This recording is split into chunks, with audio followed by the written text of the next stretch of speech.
Road to 2000 FIDE rating. ఇప్పుడు నా present rating వచ్చేసరికి 16, 69. 2000 కావాలంటే ఇంకొక 331 పాయింట్స్ కావాలి. అది సాధ్యమో కాదో తెలవదు గానీ, అది చేరుకోనికి కొన్ని నెలలు పట్టొచ్చు, కొన్ని సంవత్సరాలు పట్టొచ్చు కానీ, ప్రయత్నిస్తా. ఎంతో కొద్దిగా దగ్గరకైనా రావాలి.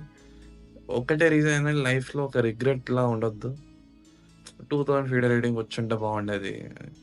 నాకు అంత హోప్స్ లేకుండే గానీ 2024లో ఎప్పుడో ఒక రూల్ వచ్చింది. ఆ రూల్ వల్ల అందరి రేటింగ్స్ ఒక 200 పాయింట్స్ వరకు ఇంక్రీజ్ అయింది. స్టార్టింగ్ రేటింగ్ ముందు 1000 ఉండేది. ఇప్పుడు సడెన్‌గా 1400 చేశారు. ఆ రీజన్ వల్ల చాలామంది రేటింగ్ స్పైక్ అయింది.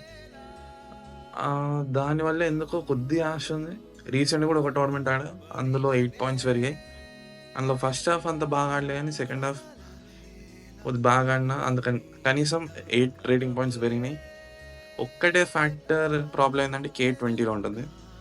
K20 అంటే సింపుల్‌గా చెప్పాలంటే మాక్సిమం ఒక ప్లేయర్‌ని పైన గెలిస్తే పెద్ద ప్లేయర్ అనుకోండి. ఒక 400 పాయింట్స్ కంటే ఎక్కువ రేటింగ్ ఉన్న ప్లేయర్‌ని ఓడిస్తే నాకు జస్ట్ ఒక 18 పాయింట్స్ పెడతాయి. 18 అంటే కొద్దిగా తక్కువే. తగ్గినా గూడా అంతే తగ్గుతది. అడ్వాంటేజ్ అని వస్తది. తగ్గినా తక్కువే ఉంటుంది. పెరిగినా తక్కువే ఉంటుంది. చూద్దాం. ఆ జర్నీ గూడా మీకు చూపిస్తా.